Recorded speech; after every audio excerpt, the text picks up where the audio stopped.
IVM.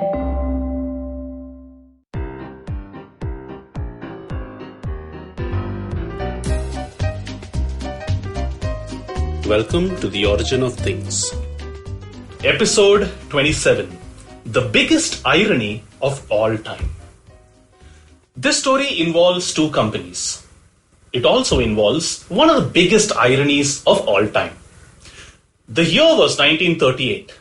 Chester Carlson would invent something that, in a weird way, would change the way we live today. Chester was a physicist.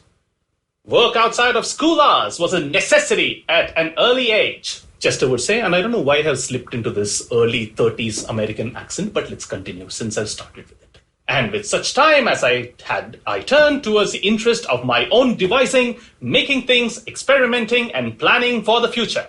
I had read of Thomas Alva Edison and other successful inventors, and the idea of making an invention appealed to me as one of the few available means to accomplish a change in one's economic status, while at the same time bringing to focus my interest in technical things and making it possible to make a contribution to society as well. End quote, and end horrible accent. It was when working in publishing in high school that Chester was inspired to create the invention that would eventually change everything, including how you are probably listening to this podcast. In 1936, Chester, being poor, studied at the New York Public Library while working towards his law degree. It was there that he was inspired by an article written by the Hungarian physicist Paul Celenyi in an obscure German scientific journal that showed him a way to obtain his dream machine, and I quote Wikipedia. Wikipedia continues, Chester's early experiments, conducted in his apartment kitchen, were smoky, smelly, and occasionally explosive. His experiments frustrated his wife, who normally had to help put out fires. Oh, yes, there were fires. A few years later, though, it would be the stock market that would be on fire. Chester was working on a technique called electrophotography. No, you smart Alex. This is not a precursor to digital photography. Not directly, anyway. Long story short, Chester's experiment finally became a success, and then he signed on an agreement with a company called the Haloid Photographic Company, whose founder, Joseph, saw the commercial value of Chester's experiment. One technical genius, one commercial genius. Perfect. Just the combination that was needed, and the Haloid company became very, very famous. Haloid, by the way, was seeking out inventions like Chester's because it was tired of constantly being in the shadow of his more famous neighbor, a certain Eastman Kodak. So anyway, Joseph's company became incredibly successful, attracting some very, very smart minds. Some of these smart minds got together to form a division of the company focused on innovations called PARC, Palo Alto Research Center. So PARC was a sort of like division of this company focused just on the weird stuff, the new type of things, right? Now the 70s in Silicon Valley was a hotbed of innovations and like what we Indians would call jugaad. And PARC played its part, pioneering lots of technologies like laser printing, and what you see is what you get text editors, like the precursors to MS Word, and the Ethernet. It also created a certain something else which they didn't pay too much attention to, and that's probably the biggest mistake they ever made. In fact, I'd say it was the biggest mistake any company ever made. Yeah, that's a pretty big claim, isn't it? Like the biggest mistake any company ever made. Also, one of the biggest ironies of all time. So what is it? You see, the engineers at PARC, Palo Alto Research Center, created a computer. Not just any computer. After all, computers had been around in some shape or form since the 1950s. But this computer, called the Alto, had something called a graphical user interface, or GUI. It could be controlled by a handheld device that would move a little arrow around on the screen. Sounds familiar? It was, for all practical purposes, a fairly practical personal computer.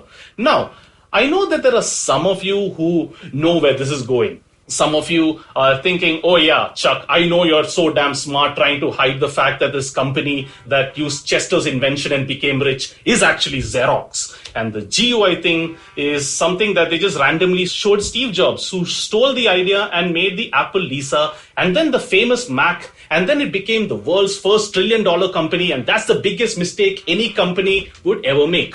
Well, you got me.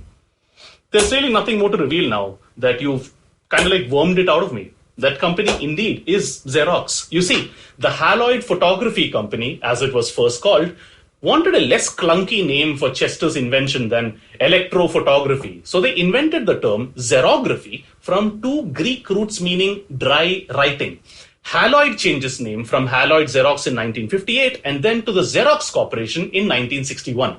Later, Xerox would then create the Xerox PARC Lab, which yes, pioneered the GUI and laser printer and the Ethernet and all those other things. But Steve Jobs didn't actually really steal the idea as much as, say, inspired by it.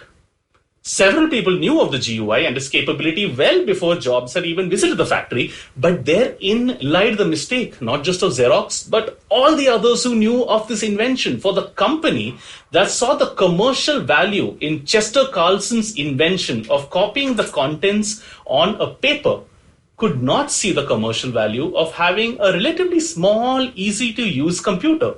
Steve Jobs did. Gleefully took the idea which his partner Steve Wozniak improved on, and the rest is history. Again, a technical genius and a commercial one. This time, another era, another product, another company.